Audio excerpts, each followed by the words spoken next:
Today is brought to you by Manscaped. Yeah, shout out to Manscaped. Even picking it up on a Zach Banner Tuesday. That's how you know they super cool. And not just the fact they're super cool, but they're the leaders in the below the waistline grooming, which makes them that much more awesome. Because we know below the waistline grooming is very, very important, especially during this season. Because you know what season it is right now?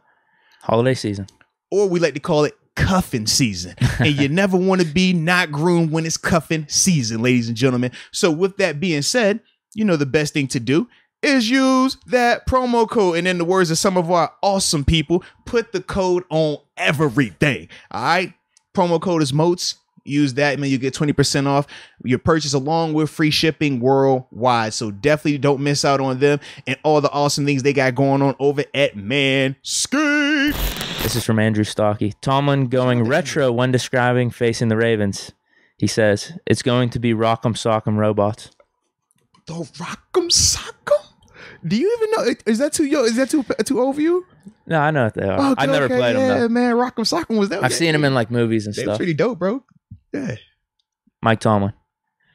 You can't keep doing the same thing and expect different results. Definition of insanity. Yeah. That's definitely true. Mm-hmm. Mike Tomlin says attire at practice could change, meaning sounds like we could be seeing some padded practice ahead of the Ravens. Yeah, and just to talk about that a little bit. Yeah, what's the context on that? Are we not doing padded practice at all then? So the way it works is like this. Once the regular season starts, you are allotted, I believe it's 16 total padded practices for the season. So typically, or it might be 14, because with the new updated CBA agreement, they might have dropped 2 practices off of that for padded practices. So it's basically in response to taking care of the players, so players can play longer in the league. If you're hitting and practicing in pads every single day, the statistics show that guys' careers are being cut short by a couple of years, and you'd have the long-term effects afterwards, like a lot of the older guys deal with their body. So for coaches now, you have to pick and choose how you want to do these padded practices. So if you do 2 padded practices a week, to start the season off, by the time you get to week 7, you're done.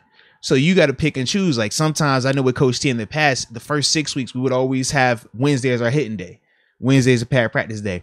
Then if we were already showing we're a physical team or we were winning a good amount, he'll take the pads off of us until he felt that we needed to put them back on. And typically the only time that I experienced us coming out of the pads and having to go back in, it was late in the year, and we had, I forgot who we played against, but it wasn't a physical performance by us. So I think we still won the game, but it was one of those like, man, we barely got out of there.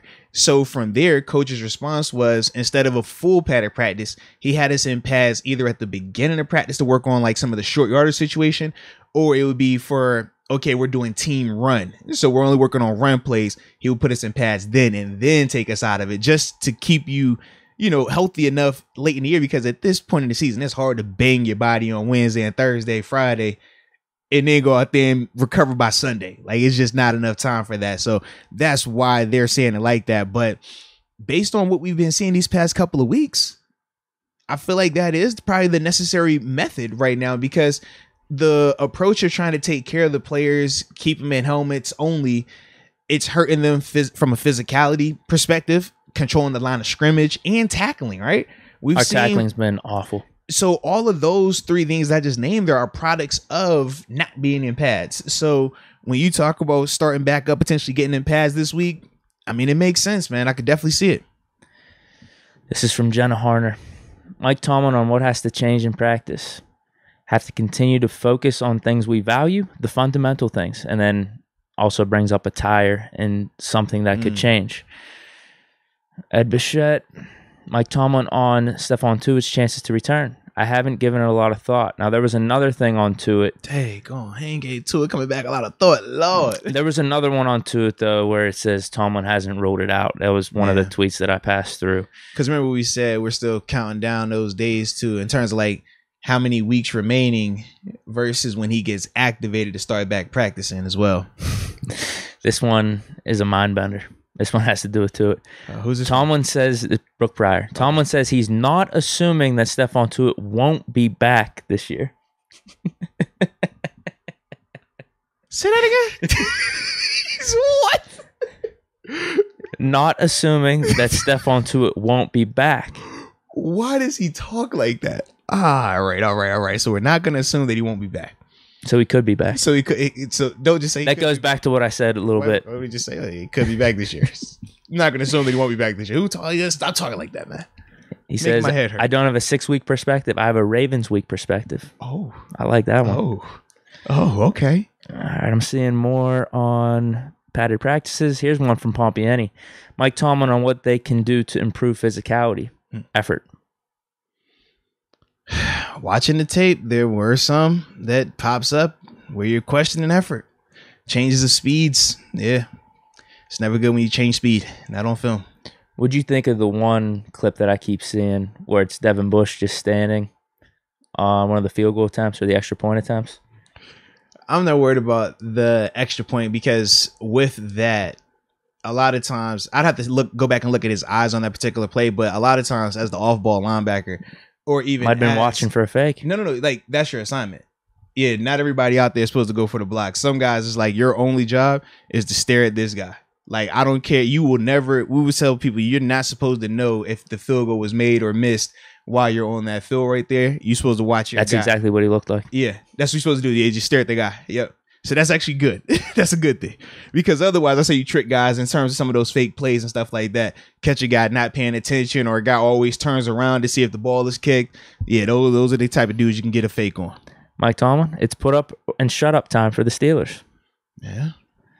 I mean, it is. If they want to be a team that wins the division, if they want to be a team to make it to the playoffs, they want to be a team that fancies themselves as Super Bowl contenders, they got every opportunity these next couple weeks to prove it.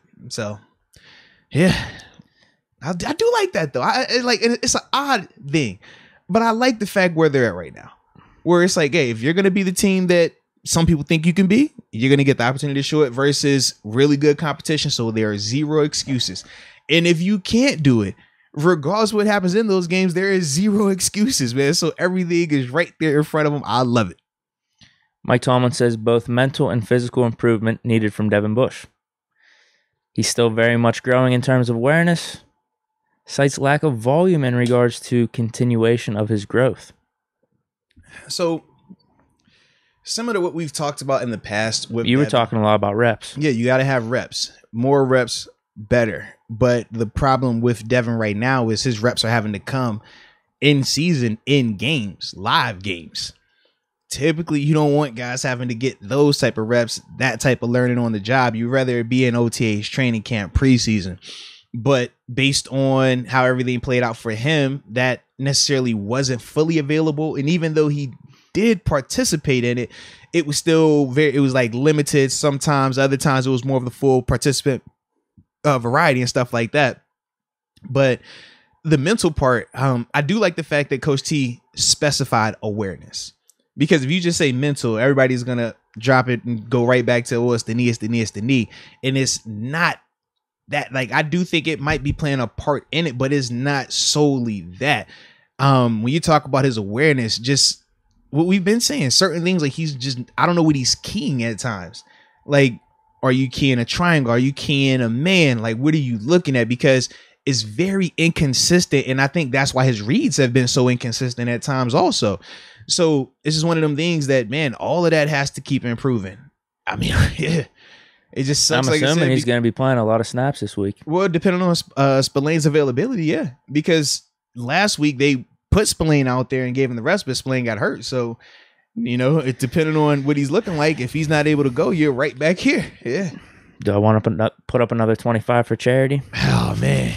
Just keep betting it, man. Eventually it'll hit, or somebody's charity going to be really wealthy. I got some heat here. Tomlin on criticism from former players on physicality. Yeah. The Ryan Clark stuff. There's a bunch of former. You didn't see that either. Oh, I did not. I mean, that shit went viral. I mean, he had like a minute 30 diatribe about this. He was going in? Oh, yeah. Like hard? Yeah, pretty hard. I'll send it to you. Yeah, I gotta see this, man. Yeah, just kind of saying they're soft, not physical enough. No. Yeah, he's going off. You went the soft route? No, RC, why would you? He said they're kind of going off the legacy of Steeler defenses of old. James Harrison's not coming here to save you. Paul Malo's not coming here to save you. Yeah, he was going off. Wow. So, yeah, Tomlin was asked about that. He says they would know. They know the things we value. Guys who've been here, they probably have a better understanding of that than anybody who's in that room right now. Whatever it is you're referring to, I agree with them. Whoa. Shut up. Tomlin basically is retweeting Clark's video. Only RC could do that. Only RC could speak like that about the physicality and get Coach T to co-sign on. Oh man, I mean James Harrison retweeted Clark's thing too. Like that video went viral, but then there was a lot of stuff going on from former players with the Claypool quotes too. Oh, about the music and practice and stuff. Yeah, people were mocking him for that. Man. Mike Tomlin last when I asked him if he feels like his message was effective last week. Based on that result, no. But I'm unfazed by that. Let's go, Coach T.